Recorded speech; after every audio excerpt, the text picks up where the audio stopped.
Bill goes on to write that authentic connections are grounded in mutual respect where both parties benefit. It's these types of relationships, when built into our personal and professional lives, that provide a feeling of social connection. The more authentic connections we have, the less likely we'll experience gaps in social connections.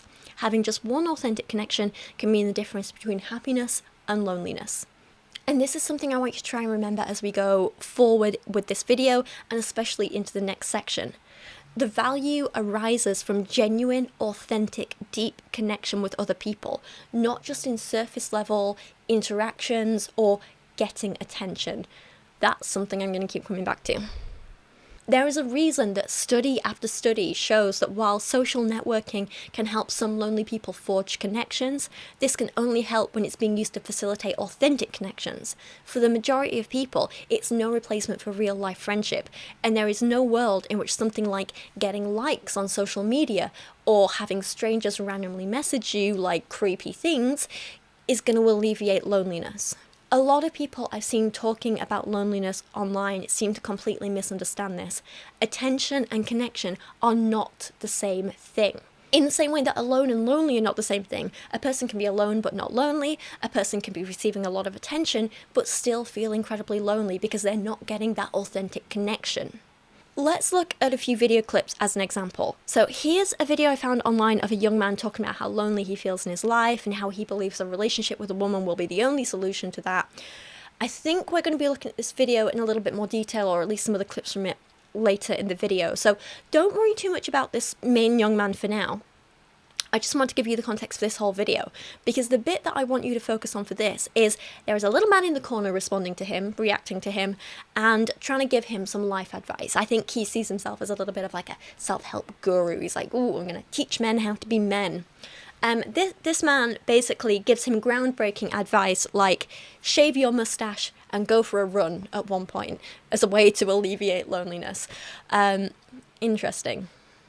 And he actually says this about men and women and loneliness. So of course that's true. They can never understand. How's a woman going to understand the loneliness of men when she can post a thirst trap picture on Instagram and literally have like 100 dudes DM her? Open up a Tinder, post a few pictures, shitty, doesn't even have to try, doesn't have to write a bio, doesn't have to do anything. Effortless, a few pictures with her boobs squished together, thousands of matches within the day. Yes, that's their power. And this is what I have a problem with, and he's not the only person who thinks this way. And the loneliest person is a single man, not a single woman. Because again, if that single woman tomorrow decides, I want a man's attention, she can do a few things to make it happen ASAP. I don't care who she is. That man does not have those same avenues. And you saying they not getting no action, Jackson? None. Wow. And I think this is really, really telling, isn't it? And I think this may be a little bit indicative of why so many, perhaps men in particular, seem to be lonely, because they don't understand the difference between attention and connection. So many people, maybe these men in particular as well, seem to be simply chasing attention when what they need is connection, but they're going after the wrong thing and therefore they'll never be fulfilled. And that's why they keep staying lonely. The thing is, and this is entirely anecdotal, so maybe there are some women who misunderstand this as well, but it's mostly just men I see misunderstanding this. So let's take another clip as an example. Say, well, women aren't desirous of casual sex, but like when it comes to loneliness, I mean, we can make an argument that like men are the ones who are encountering like genuine loneliness to the point that they don't even get a drop of attention from women. They can't even get a date. They can't get a text back. They can't get anything. Whereas a woman, she could be overweight, unattractive, and could get laid. We had a girl on the show, I'm not trying to be mean to her, unremarkable woman, right? She was overweight, and she was saying, yeah, I was fucking like 6 dudes a day.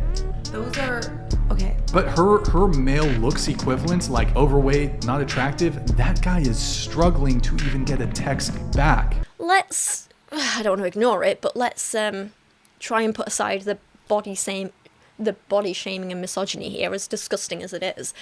Because mostly I want to concentrate on what all these men here are implying. They claim that women cannot possibly be lonely because they either receive creepy, often harassing messages from strangers on social media, which sexualize and objectify them often without their consent, or they can easily have meaningless sex with people who don't want a relationship with them and only want to use them as a temporary sex toy, and therefore women can't possibly ever be lonely, because if they're getting attention, that means they can't feel lonely?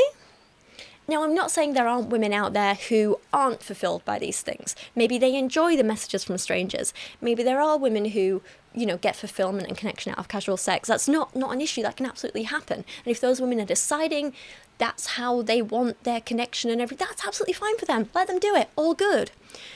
However, in general, these men are given examples of women receiving unwanted attention or very superficial attention and assuming that this must stop her feeling lonely, when again it doesn't, because it's not authentic connection. Creepy DMs from strangers don't form connections. They don't stop feelings of loneliness. They don't fill social needs. Often they just make you feel gross or creeped out. And if it is what you're looking for, if you do want that little bit of attention, it might give you a little dopamine boost, a little temporary whoop, that's nice.